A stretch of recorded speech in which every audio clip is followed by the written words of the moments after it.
Para empezar y para que ustedes tengan una idea de quiénes estamos acá conversando, les voy a pedir que cuenten un poco. Bueno, yo soy editora en una editorial de libros en Planeta, y soy editora de ficción y de no ficción, y también soy autora de libros de ficción. Así que soy editora de los textos de otros y al mismo tiempo he sido editada por distintos editores en los 4 libros que publiqué hasta ahora, 5. Y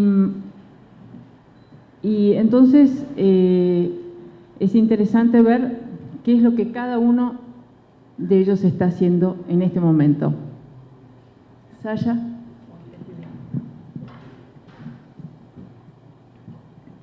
Hello, everybody. The question was what I'm doing. Normally, I'm a reporter. I'm specialized in, I would say, long form narrative journalism. So I usually work, I would say, 1 month or 6-7 weeks on one story. And that's actually what I always did. I had one change in my career. I was a correspondent in Washington for 3 years. And there I did the everyday Trump show. I had to do that every day, writing 3 articles online and print and everything. But I realized that this is not really what I like to do, and not really what I'm good in. So I stopped, and now I'm back in what I call long form journalism. Oh. Muy bien, yo soy periodista. Generalmente escribo periodismo en formato largo, es decir, periodismo narrativo. Generalmente trabajo en artículos durante 1 mes, 6, 7 semanas en una sola historia. Eso es lo que hago normalmente, y tuve un único cambio en mi vida, que fue cuando trabajé como corresponsal en Washington, D.C. durante 3 años. Y entonces escribía artículos, 3 artículos por día, online o de manera impresa, sobre el show Trump. Pero me di cuenta que no era lo que me gustaba hacer y tampoco no era bueno en ello. Así que volví a lo que me gusta hacer, que es este periodismo en formato largo. Yo ahora estoy haciendo esto, pero el número 4. Este es el número 1. Y bueno, es la revista que dirijo, que se llama 5W, y ahí hago fundamentalmente, bueno, más cosas de dirección, pero sobre todo de edición. Y también me toca a veces escribir, porque me gusta, para la revista y también para otros medios. Por tanto, muchas veces me toca estar en los 2 lados. Bueno, yo edito una revista digital que se llama La Agenda. Es una revista, decirle culturales me parece es un poco reducirla, pero sí intenta hacer una revista cultural, de tendencias, pero también abarca deporte.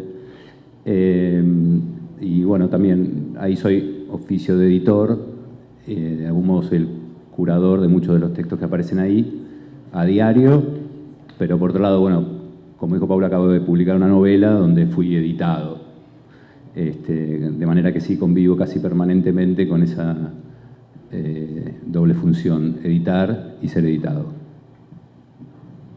Lo que plantea el festival es que el editor está desdibujándose como rol, está casi diluyéndose. Hay un malestar en el periodismo, esto es claro, una crisis en el periodismo desde hace muchísimos años ya.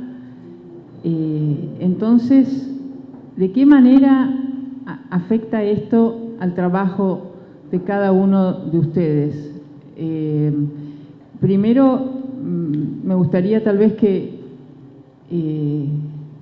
Pablo, que ha sido periodista de tantos diarios y revistas, nos cuente un poco, porque el editor es un oficio bastante invisible en general, es alguien que nos firma las notas, que trabaja en las sombras. Entonces, que Pablo nos cuente un poco cuál es el trabajo de un editor en un diario, por ejemplo, porque Agus es un editor muy distinto, porque la revista 5W sale una vez al año, entonces es otro tipo de editor. Pero, a ver, ¿qué es? Sí, me parece que el editor, como una vez dijo un amigo mío y otro gran editor, se llama Pablo Plotkin, el editor de algún modo pone en jaque el narcisismo del redactor, pero por otro lado ayuda para la gloria o la posible gloria de ese redactor. Me parece una definición bastante certera. Yo creo que la figura del editor en los diarios sí está en franco retroceso, sobre todo en los diarios. En los otros lugares no, porque hay más tiempo, básicamente. Y los diarios además entraron en la dinámica, en los últimos años entraron en la dinámica de la permanente producción y publicación de noticias, y eso es como un ritmo vertiginoso y frenético que por supuesto hace muy difícil el trabajo del editor, que es tomar un texto, por supuesto, y curarlo, corregirlo, perfeccionarlo, dárselo de vuelta al redactor. Ese ejercicio se perdió, se va perdiendo, se va diluyendo. Yo trabajé como redactor en varios medios, en varios diarios, y fui editor en Clarín. Y te puedo asegurar que tuve un poco más de 2 años y fueron muy pocas las veces las oportunidades, el tiempo físico para poder hacerlo. Te diría que la dinámica ya está trastocada, de manera que te diría que en los diarios sí, básicamente es un oficio que se perdió, lamentablemente, porque encima, en simultáneo eso, cuando yo me acuerdo que entré a Clarín, hacía muy poco que habían echado a todos los correctores. Había 18 correctores, quedaban 4, de la tapa. Aún así la tapa salía con errores. Pero sí, me parece que en el afán, primero, de bajar costos, ¿no? La industria está en crisis, por supuesto. En ese afán, con la excusa de que todos los soportes tienen correctores automáticos, ¿no? El Word viene con corrector ortográfico y todo eso, etcétera.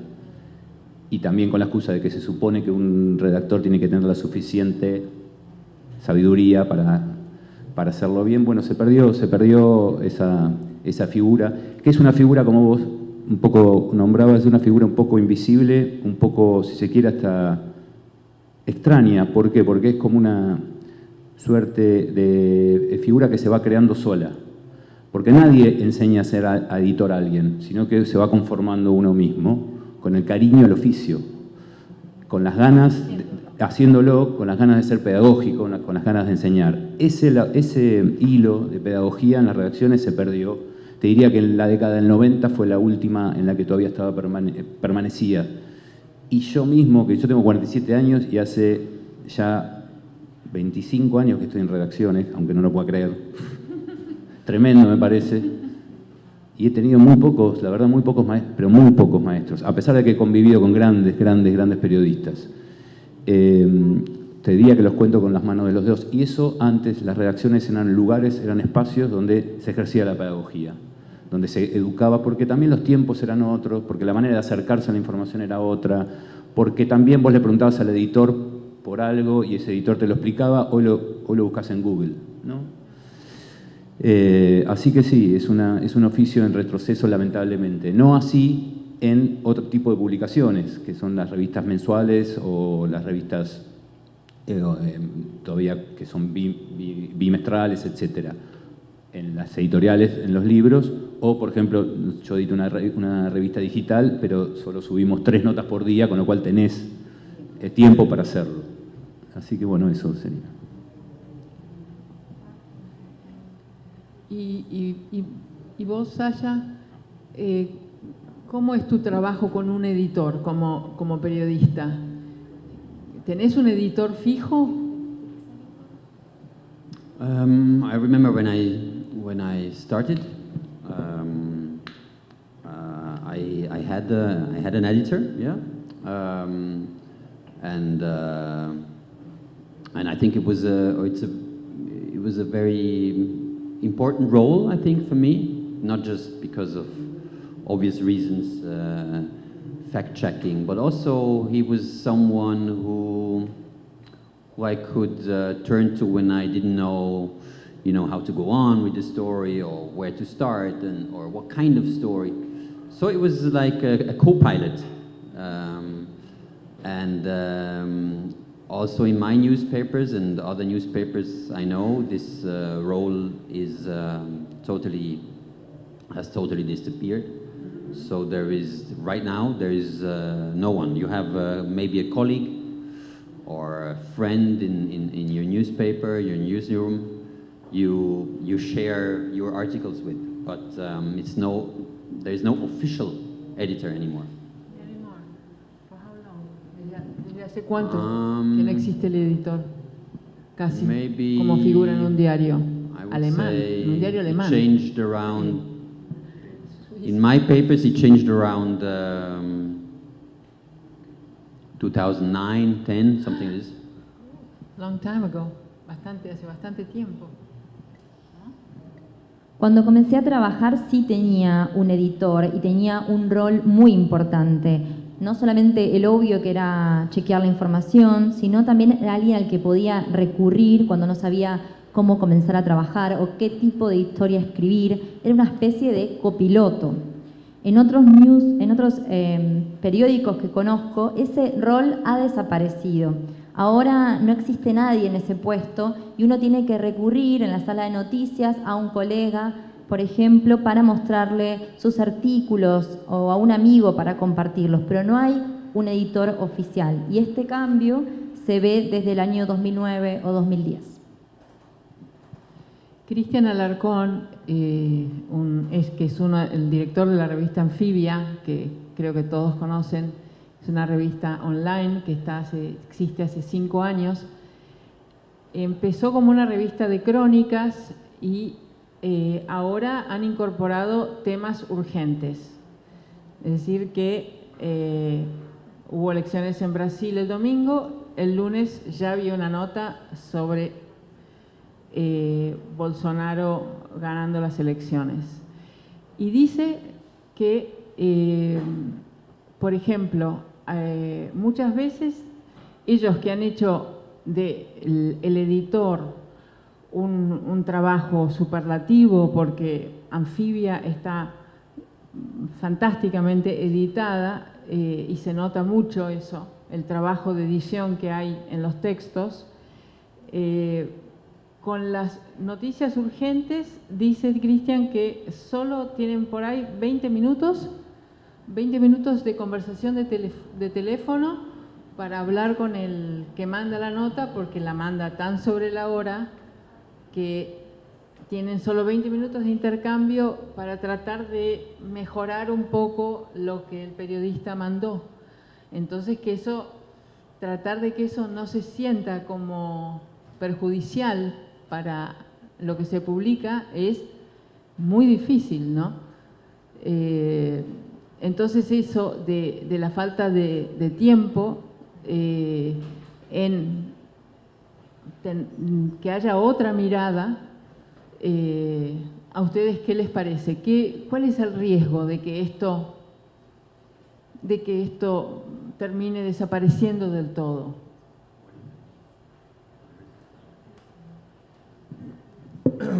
Bueno, espero que no desaparezca. Es como el reporteo al final, o tienes tiempo o tienes dinero. Nosotros jugamos a tiempo. También es verdad que tenemos 2 velocidades. Una es la revista en papel, que es anual, pero el resto del año no estoy durmiendo. Tenemos la web también, que en la web publicamos cada semana. Pero nosotros trabajamos siempre con 2 editores. Recibimos un texto y siempre intento, lo ideal, que no siempre se cumple porque es muy difícil, pero lo ideal es tener al editor atento y al editor distraído, si queréis, por llamarlo de alguna forma. Es decir, me llega un texto de Pakistán, yo he sido corresponsal en Pakistán, por lo tanto es un país que conozco bien de cerca, edito yo. Y luego que el segundo editor sea alguien que no sepa nada o que sepa poco de ese país. Es lo mejor. ¿Por qué? Porque hay una persona, un editor que conoce bien el contexto, que va a estar atento a cosas muy pequeñas que no cualquiera podría ver, y el otro está atento a que, por favor, esto se tiene que entender, porque es que esto es otro, ¿no? Nos pasa a todos los periodistas que vas a un sitio, empiezas a contar cosas, este partido, el otro, y es un lío y no se entiende. Y es el otro editor el que se encarga de que eso tenga claridad. Ese es, digamos, el esquema ideal. Muchas veces no se da, pero sí que es verdad que te penaliza en cuanto a tiempo. En cuanto a tiempo, esfuerzo, enfados con la gente, a veces, o no. Y claro, lo que te pide el cuerpo muchas veces es vamos a saltarnos un filtro, no lo hagamos, no vale la pena, y tienes que ser muy estricto para hacerlo, pero yo creo que sin duda vale la pena y que el resultado después... Yo disfruto mucho escribiendo, pero desde siempre he disfrutado mucho intentando aportar mi granito de arena para que alguien brille. Es que me parece fantástico. Conseguir que alguien que ha hecho un buen trabajo, su trabajo después sea aún mejor, que a veces lo haces peor también, a veces, ¿eh? Hay que ser también. Pero conseguir eso es muy satisfactorio. Y la mirada del otro, ¿no? Porque el editor es claramente alguien que tiene una mirada de un lector muy ejercitado, ¿no? Muy entrenado. A veces uno le da los textos, les damos los textos que escribimos a nuestros amigos, en los que confiamos mucho, antes de darlos a un editor, para tener una mirada más cercana, y funcionan como una mirada muy importante, muy necesaria. Pero, ¿de qué manera les parece, qué es la mirada del editor para ustedes?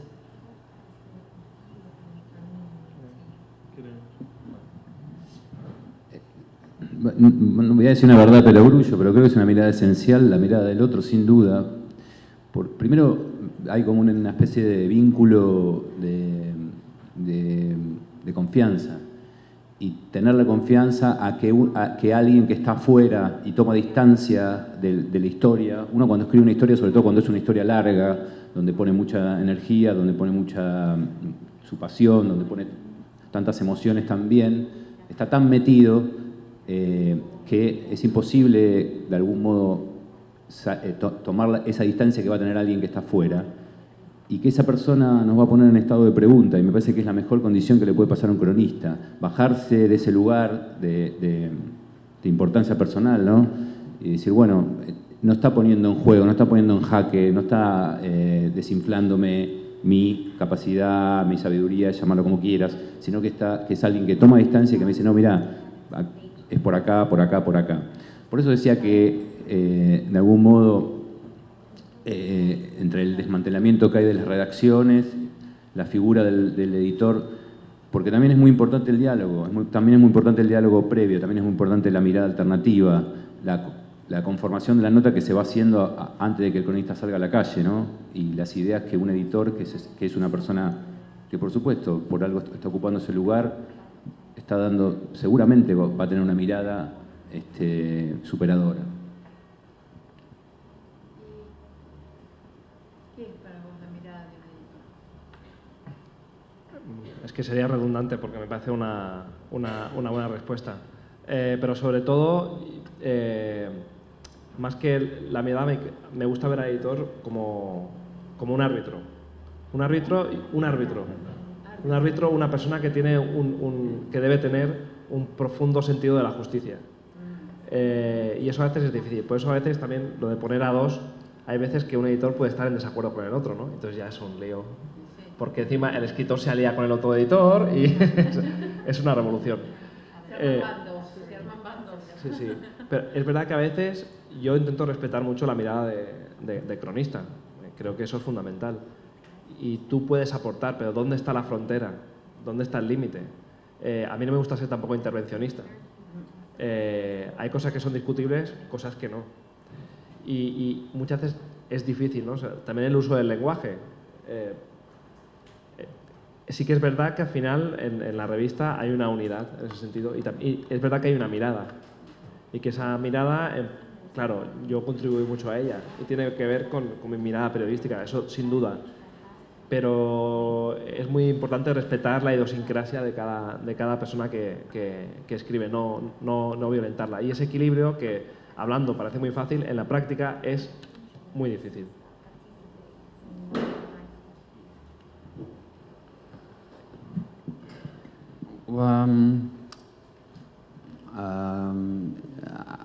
I just can confirm. I think the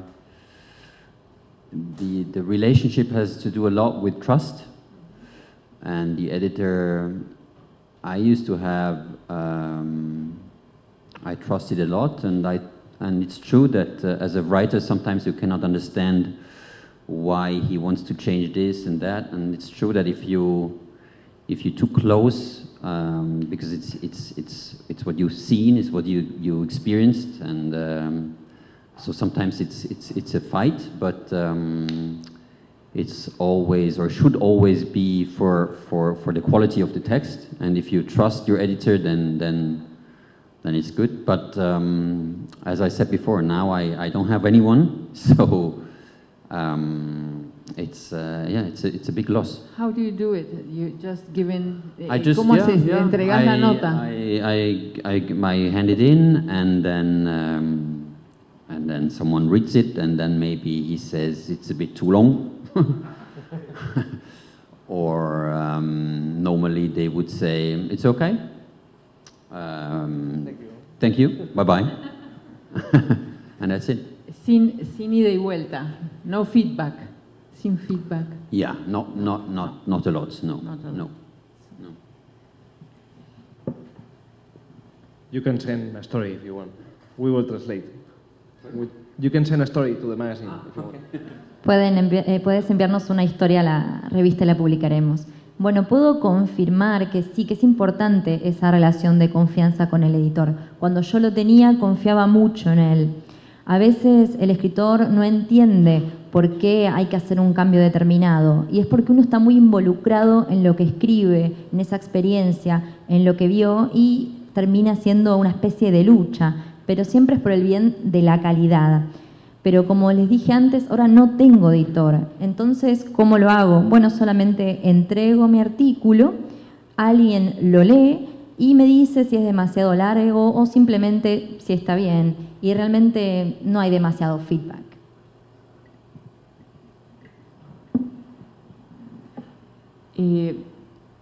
Estamos hablando de editar textos de una manera sencilla, yo conocí a un periodista que vino a hacer una nota a la Argentina para una revista de viajes, para Travel, y que él a veces publicaba en la revista Time, y nos contó que las notas de economía pasaban por 15 editores distintos en la revista Time. Eso es lo maniáticos y lo obsesivos que son los norteamericanos con el tema de la edición. Nosotros hemos tomado un poquito de ese ejemplo, pero nunca hasta ese extremo, ¿no? de obsesión, ¿no? Que un texto tuyo pase por 15 manos, bueno, ya ¿no? Será difícil relacionarse con eso. Bueno, es un tema como economía que es bastante específico, ¿no? En ese caso. Pero pensaba, por ejemplo, ustedes como autores que han publicado hace muy poco, sus primeros libros, Sasha y Agus, y Pablo publicó uno de no ficción, pero ahora una novela. Como autores de libros, ¿cómo fue el proceso? ¿Fue grato? ¿Fue a veces difícil? Porque bueno, a veces también se puede generar una relación de cierta tensión con el editor, ¿no? ¿Qué opinan? Yo justo estoy leyendo ahora, se reeditaron los diarios de Chiver y son mitológicas las peleas que tenían con sus editores. Y lo curioso es que no es que de sus cuentos con la editorial, sino con el New Yorker. y él va contando las cosas que se decía con el editor, y hay un nivel de autohumillación, de pelea, es una batalla cotidiana y colosal por una coma y una palabra. Y además él era un tipo bastante volcánico, por supuesto, y escabeaba como un animal, entonces cada coma que le cambiaba se sentía que era como una afrenta a su propio orgullo y su propia inteligencia. Bueno, por supuesto, lejos he estado de ese lugar, no, de ninguna manera creo que nadie acá lo podría hacer, pero me parece que sí, yo tuve dos experiencias bien distintas. El libro de no ficción, que fue una biografía, prácticamente, pasa que era un género que en un punto, tanto Mariano, que es el que escribió conmigo el libro, que tiene mucha experiencia además, y era sobre música popular, sobre rock, y era un género que manejábamos bien y casi no tuvo, te diría, trabajo de edición. Sí, en cambio, sí lo tuvo el de ficción, sin duda, y yo estaba, te diría, encantado con que sucediera, porque en algún modo yo me estaba sumergiendo por primera vez en esas aguas y confiaba plenamente, y vos conocés a quien fue mi editora, que es una excelente profesional, y que también, un poco lo que hablábamos recién, yo sentía que había una complicidad y que ella también estaba encantada con el libro y con la idea del libro, ¿ok? Entonces hubo un trabajo como de entrega de mi parte y decir, bueno, está bien, está buenísimo, yo hace un año y pico estoy trabajando con esta historia, estoy tan metido, tan sumergido, que es obvio que alguien que está mirando afuera, que tiene experiencia en el caso, que tiene cariño sobre el tema, obvio que todo lo que me va a decir me parece que va a estar bien. Y fluyó y estuvo muy bien, la verdad que la experiencia fue muy gratificante. Contesto lo mismo, ¿no? Yo tengo una suerte, es que como soy simpático tengo muchos amigos, y entonces lo que hice con mi libro, bueno, mi libro es un recorrido por 17 países, se titula No somos refugiados y habla de las personas que viven de la violencia, desde los orígenes, que es las guerras, los conflictos, hasta sus destinos o no destinos. Es un libro difícil de editar, y lo que hice fue tirar de mis grandes amigos, y tenía algunos, por ejemplo, una crónica sobre Sudán del Sur. Pues tengo amigos reporteros que conocen bien Sudán del Sur. Ese capítulo se lo paso a él. Pakistán, también lo mismo. Y después también tengo amigos que no tienen experiencia en periodismo internacional, pero que editan otras cosas, y digo, todo el libro, ¿no? Para ver. Y de ahí al final, pues no sé cuántas personas me hicieron sugerencias para cambiar el texto, pero serían al final quizá 10 en total. Y a mí me funcionó muy bien eso. Y después, eso es el libro en castellano, en español. Y el libro ahora se publica en inglés. Y ahí, muy interesante, un editor norteamericano hizo edición de mi libro, del libro que se ha publicado en español. Y claro, te das cuenta de los cambios culturales, ¿no? Hay muchas más preguntas. Lo bueno es que yo soy obsesivo maniático, y si hablo con el rebelde sirio a las 2 de la tarde y después voy a campo de refugiados, es así y lo tengo anotado. Pero, por ejemplo, había otras cosas que decía, no sé por qué, no me acuerdo, pues sale Messi, no sé qué digo de Messi, y me dice, yo pongo, claro, en original pongo, Leo Messi, tal, y me dice, who is Messi? Digo, ¿cómo? ¿Who is Messi? Pero claro, pero también son cosas interesantes de cambio cultural. Pues, por ejemplo, yo decía que como una ciudad era del tamaño de Salamanca, ¿no? Que es una ciudad española, y si se editara aquí seguramente sería otra ciudad, y si se editaba en Estados Unidos pusieron una ciudad de Texas, no me acuerdo cuál, pero bueno, que también era interesante el cambio, ¿no? de un contexto cultural al otro.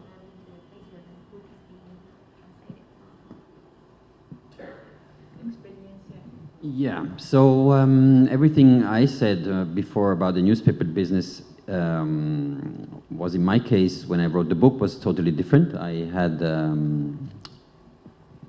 worked 7 years on my book, and I had 2 editors that were really pushing me all these years. I mean, I didn't write 7 years, I just my research and collected all kinds of material and information and everything. And even in the time when I was still researching, they were really pushing me, they were helping me, we were not constantly, but maybe on a maybe monthly basis, we had phone conversations. I told them what I was planning to do, and they were really helpful. And then at the end, when I started writing it, I sent them the chapters, and each time they gave me, all the time I wanted to discuss every single page or every word. So that was really a great experience I had. Mi experiencia en el negocio de periodismo es completamente al momento en el que escribí mi libro. Mi libro me llevó 7 años y tuve 2 editores que constantemente estaban presionándome. Bueno, en realidad 7 años no fue el tiempo que tardé en escribirlo, pero el tiempo en que tardé en recabar todo el material, en hacer todas las investigaciones.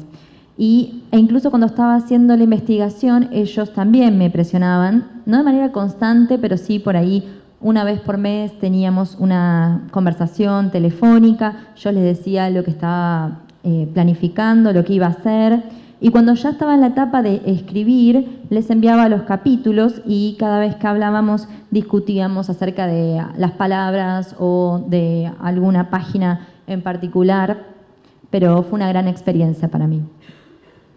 ¿Puedo añadir una cosa, ya que decíamos que íbamos a hacer un poco más de conversación así a 4 bandas, sobre lo que comentaba antes de traducir al inglés? Digo, para hacer ejemplos concretos. Hay un capítulo de una crónica del libro que es en Sudán del Sur y que se titula Botellas de plástico. Con razón, porque dentro se repite las botellas de plástico 20.000 veces. Yo insisto mucho en ese concepto porque en aquel momento Malakal, que es una ciudad de Sudán del Sur, estaba arrasada por la guerra, no había nadie y lo que veías eran botellas de plástico en todos sitios. Y me obsesionó esa imagen y yo creía que transmitía mucho, ¿no? Y el editor en inglés me dijo, ya lo has dicho, no repitas. ¿Por qué repites tanto? Entonces empezamos a negociar. Digo, a ver, vale, lo rebajamos un poco, pero que la idea... Porque además yo ya tenía la experiencia de los lectores del libro. Y mucha gente me había dicho, ese capítulo no sé por qué se me quedó, bueno, no sé por qué, porque lo puse 40 veces. Pero era eficaz, ¿no? Y digo, entonces, esa discusión que yo estaba en ese... Ahora yo estaba en el otro lado, ¿no? Yo tengo esa discusión también con escritores, cronistas, que tengo la discusión contraria, ¿no? Y luego, pero ahí cedí un poco, por ejemplo, y dije, quizá tienes un poco de razón, un poco. Pero no, cedí. Y sin embargo, había otra cosa que él me quería cambiar, y acabo muy rápido, que era al principio del libro, hay como 2 páginas, creo, o 3, que son preguntas. Preguntas. ¿Matarías a algún familiar por huir? ¿Acogerías a una persona que huye de la guerra? ¿Eres refugiado? ¿Sabes que nunca lo sabrás? Es como boom, boom, boom, boom.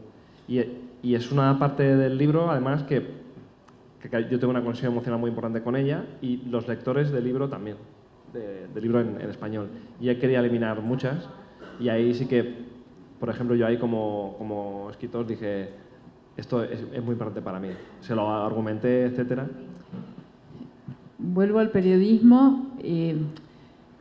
Lo que ha cambiado el mundo de los diarios en estos años es impresionante.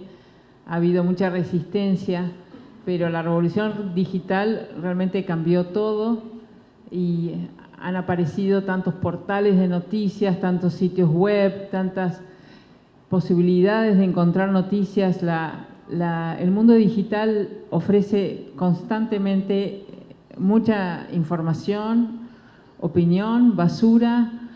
Digamos, hay que discriminar mucho entre todo esto, pero los diarios han perdido su centralidad. Los diarios en papel han perdido el poder que tenían y todos podemos publicar noticias todo el mundo puede publicar. El hecho, antes publicaban, el verbo publicar se usaba para muy poquita gente. Algunos publicaban libros, noticias en diarios, pero ahora todos podemos publicar y en Facebook, en Twitter, en un blog, en lo que sea. Entonces eso ha nivelado de una manera increíble. Los diarios ya no marcan la agenda y ha generado algo también caótico en un punto, que es interesante en el sentido de que hay una relación mucho más horizontal. Pero todo esto creo que ha cambiado también los modos de leer. Entonces, nosotros ya, si leemos en la pantalla de la computadora, tenemos varias pestañas abiertas, entonces leemos fragmentariamente, leemos con interrupciones, leemos en paralelo y lo mismo si se lee en el teléfono, ¿no? Entonces, ¿de qué manera, si se han cambiado, porque creo que se han cambiado las formas de leer, ¿de qué manera deberían las formas de editar pensar en hacer algo al respecto? Porque es otra forma de trabajar, sin duda, me parece. Y yo creo que hay que hacer una reforma a la Constitución. Porque, digamos, todo eso que nombrás vos, o que numerás vos, que es absolutamente cierto, los diarios se han metido en esa vorágine y no han sabido tomar distancia. Yo creo que Internet en los últimos 20 años no solo nos puso a todos en una especie de licuadora, en una encrucijada. Los diarios los puso en un lugar como en un lugar, en un limbo en el que todavía no lograron acomodarse por varias razones. Una es esta, otra es no saben si cobrar o no cobrar. Un año cobran, al otro año no cobran. Se pusieron a discutir con Internet en vez de incorporarla, porque creo que les pasó a todos, y no lo estoy culpando por eso, pero es lo que pasó. Menospreciaron el poder de Internet. Está bien, nadie es Bill Gates en el año 85 y dice, bueno, en el año 2015 Internet va a hacer esto, los diarios, nadie. Es difícil. Ahora, también se resistían a perder ese poder, el ¿no? lugar, claro, el lugar de importancia que tenían, ¿no? Los diarios argentinos eran los que sabían que era lo importante, ¿no? Vos dijiste recién, ¿no?, que dejaron de marcar la agenda. Yo creo que siguen marcando la agenda, pero la marcan muchísimas otras más cosas. Y por otro lado, antes era muy frecuente oír la frase, lo dice en el diario. Hoy lo dice WhatsApp. Claro. Lo dice WhatsApp y te lo manda un amigo que es médico o que labura en un peaje y te lo manda. Y es verdad, porque está ahí, está circulando y además no tiene ganas, no tiene el rigor que sí tenemos nosotros para decir, che, ¿esto está chequeado? No, obvio que no está chequeado, pero circula. Y los diarios con sus portales se suben a ese lugar y tienen un discurso de ética, no, nosotros no, la calidad es lo que va a imponerse, el New York Times es nuestro faro, sigue vendiendo 1 millón de ejemplares, pero después hacen lo contrario todos los días. Y vos ves en todos los portales de los diarios más importantes y seguís viendo noticias que te agarras la cabeza y dices, ¿por qué esto está acá? ¿Por qué seguir esa especie de dictadura del clic? En la que todos de algún modo se arrodillan ante el altar del clic, porque creen que el clic es como el rating de la TV. Y bueno, ¿eso vos lo ves en los diarios? Eso lo veo en los diarios. En los diarios online. Sí, y los diarios más importantes lo veo de acá, seguro, eso lo veo. Entonces, todavía no hay una filosofía detrás de Internet, detrás de un comportamiento, detrás de todo esto que estaba ocurriendo. Encima, en simultáneo, con una crisis global del negocio, ¿no? Con un retroceso de los anunciantes. En Argentina, por lo menos, el negocio sigue siendo el papel. Vos le preguntás a los tipos que venden anuncios en los diarios, en las revistas, te dicen, el papel es el que vende, el digital todavía no. Entonces, bueno, ahí estamos en un momento que ya se viene extendiendo de hace varios años y que creo que va a seguir durando, que bueno, que sí estamos con una especie de encrucijada, de estado de pregunta permanente. Sí, la pregunta es si se han cambiado los modos de leer, ¿de qué manera deberían cambiar algún approach a cómo editar, ¿no? Yo creo que tengo la sensación, soy joven aún, por tanto no tengo la confirmación, pero me da la impresión de que antes había quizá una idea más jerárquica de la edición. Y hay una oportunidad también que es la de que la edición sea también un proceso colectivo. A ver, alguien luego tiene que tomar una decisión, no seamos tampoco, pero que sea más colaborativo. Ahora, por ejemplo, yo tengo un texto de República Centroafricana, puedo hacer una primera edición, se lo puedo pasar a un amigo que sale de República Centroafricana, pero que está en Kenia, y lo puede editar, y luego eso en Google Drive puede ver la edición el cronista, darle feedback, yo volver a coger. Quiero decir, es un proceso muy complejo, pero que al final es un esfuerzo en equipo. Y yo creo que es una gran oportunidad. Nosotros hemos trabajado siempre así y en general a la gente le gusta, menos cuando primera colaboración de alguien, haces la primera edición, pim pam, a veces se complica un poco. Y dices, bueno, se lo paso al segundo editor. Y dice, ¿cómo? ¿Cómo el segundo editor ahora? Pero sí, ya no. Pero yo creo que eso sí que presenta una oportunidad.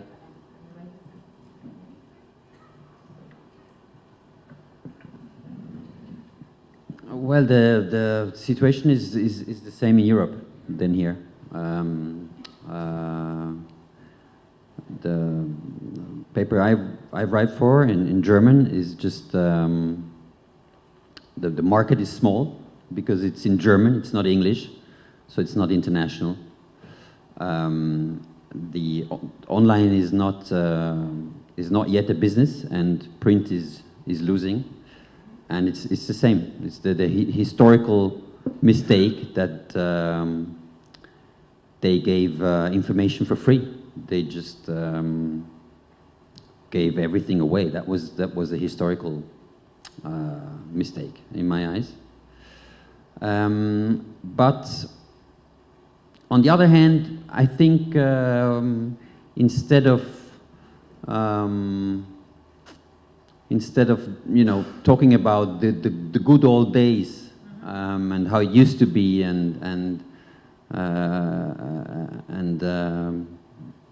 yeah, I think we have to think about what's next and what can be solutions. And I think collaborations like you just described is one way.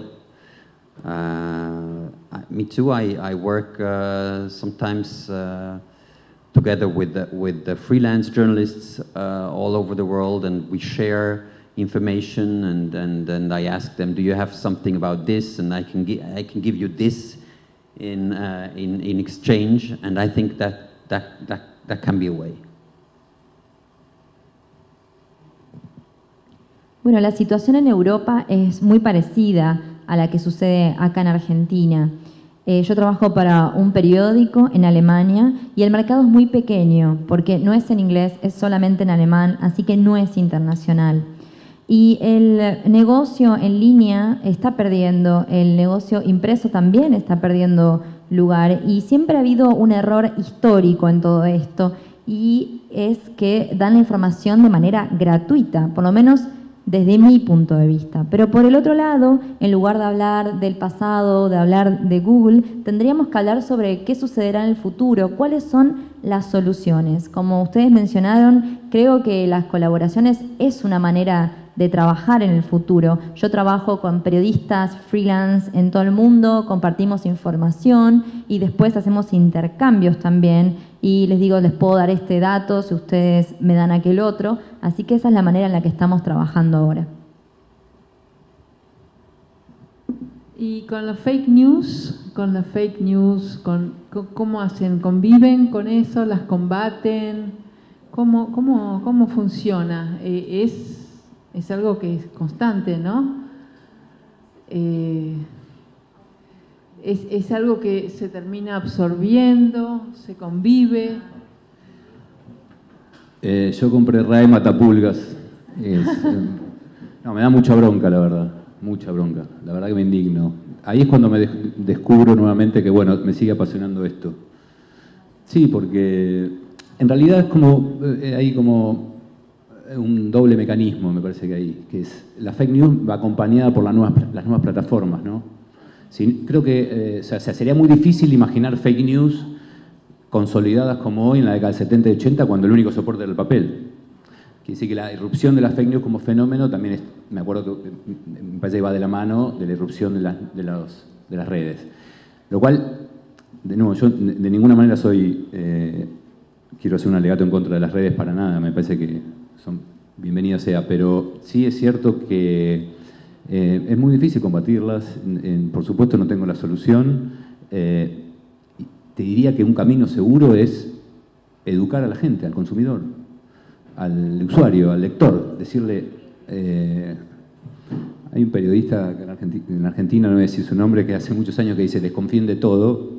Me molesta que lo diga él, pero lo dice hace muchos años. Y sí, no te digo que haya que desconfiar de todo, pero seguro que lo que viene de una fuente, que por lo menos se fijen de dónde viene. Que por lo menos ese es el primer ejercicio que habría que hacer.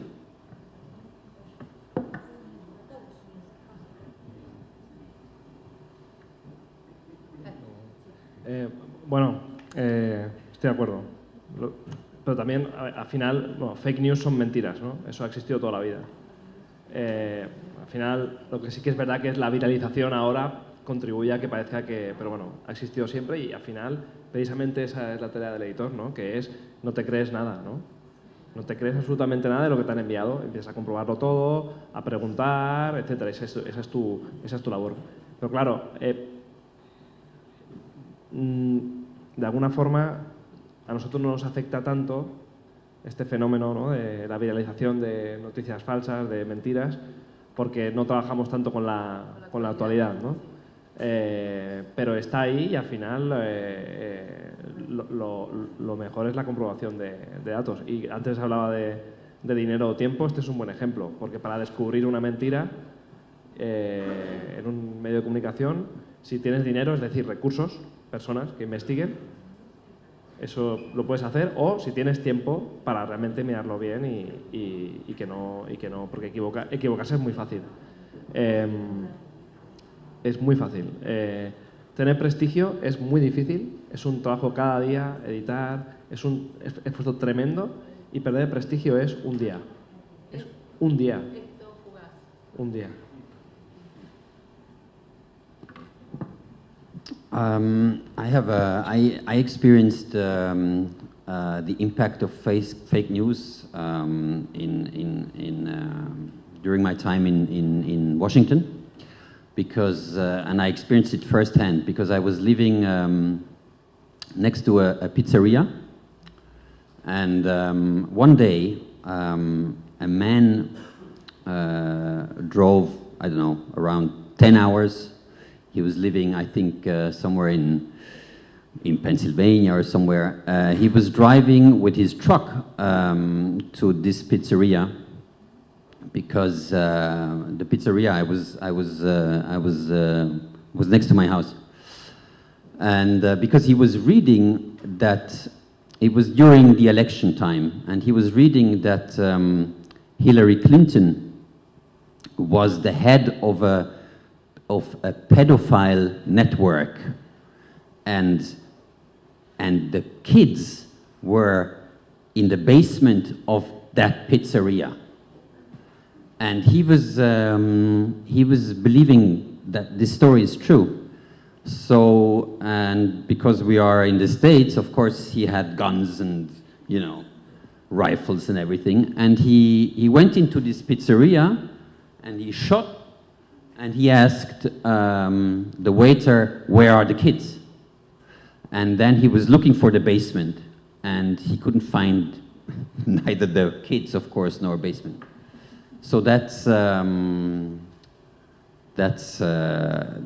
was the first time when I really realized, you know, the impact. I mean, and it's because you say educating. I mean, it's hard to believe that someone thinks that something like this can be true. I mean, that Hillary Clinton is head of a pedophile ring with children in a basement of a pizzeria. It's like, come on.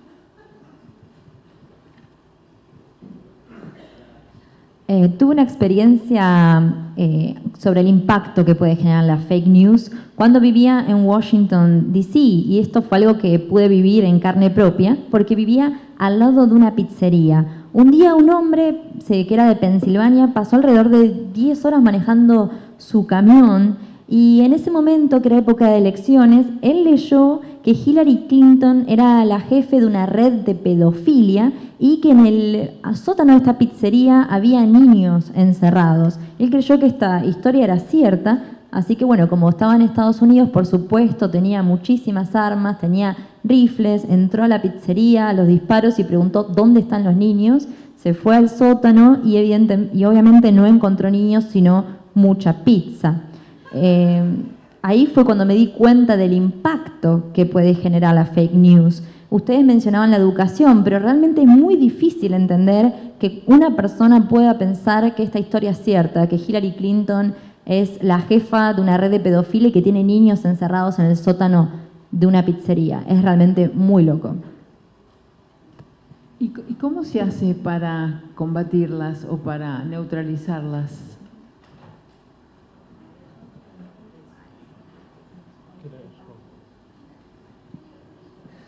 Me parece que, bueno, un poco la pista es esa, y es, yo creo que en algún momento no sería descabellado de algún modo conformar una suerte de tribunal de ética o una especie de código que se cumpla y que no sea posible publicar algo sin que esté chequeado. Parece medio descabellado y difícil de llevar adelante, pero... Existe chequeado.com acá, claro, ¿no? Que funciona súper bien, claro, funciona bárbaro. Sí, funciona.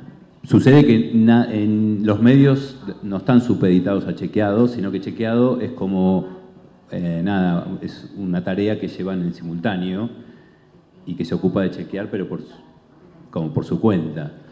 Sí, estamos como una especie de encerrona y es cierto que las fake news existen, qué sé yo, Orson Welles en 1920 y pico en su programa de radio inventó una invasión y todos le creyeron. Estaba probando el poder de los mass media, ¿no?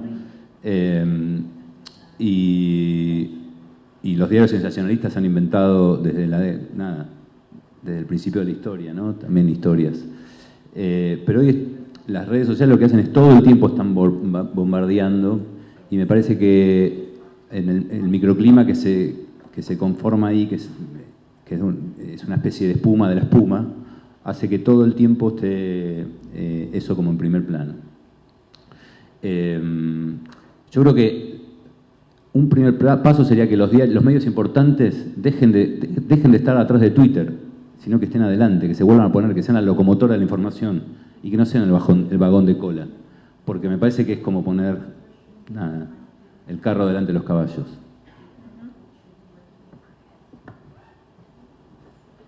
Bueno, yo creo que en cuanto al método es un falso debate en el sentido de que pues hay que comprobarlo. Eso requiere mucho esfuerzo, etcétera, pero Trump dice que el 20% de los inmigrantes que entran a Estados Unidos han cometido un delito. No lo ha dicho, pero lo podría decir.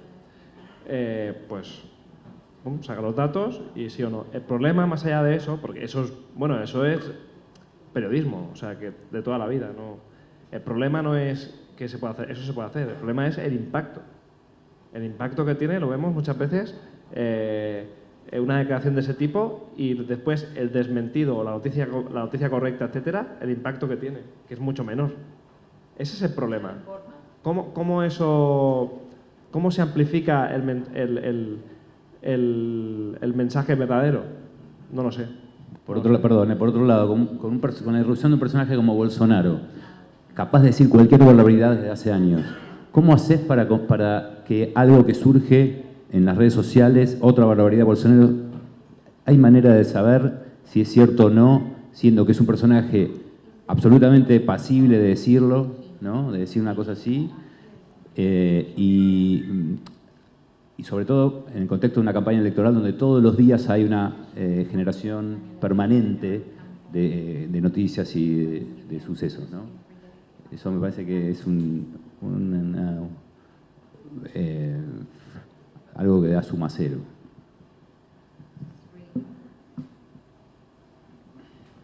Yeah, I have no solution how to fight fake news. I think so too, that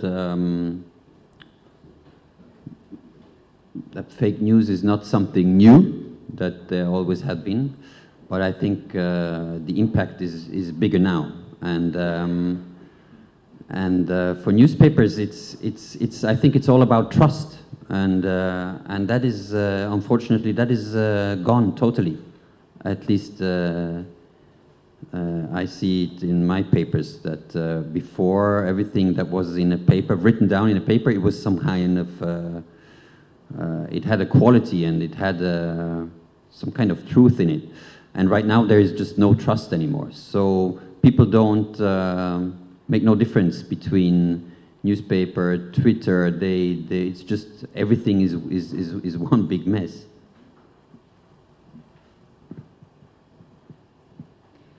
No sé cuál es la solución para luchar contra la fake news. Sí creo que no es un fenómeno nuevo, pero sí el impacto es mucho mayor ahora. Lo veo en los periódicos, la confianza ha caído totalmente. Por ejemplo, en los que yo trabajo, antes la gente confiaba en la información impresa, confiaba en la calidad, confiaba en que era verdad, pero ahora nadie confía en ellos.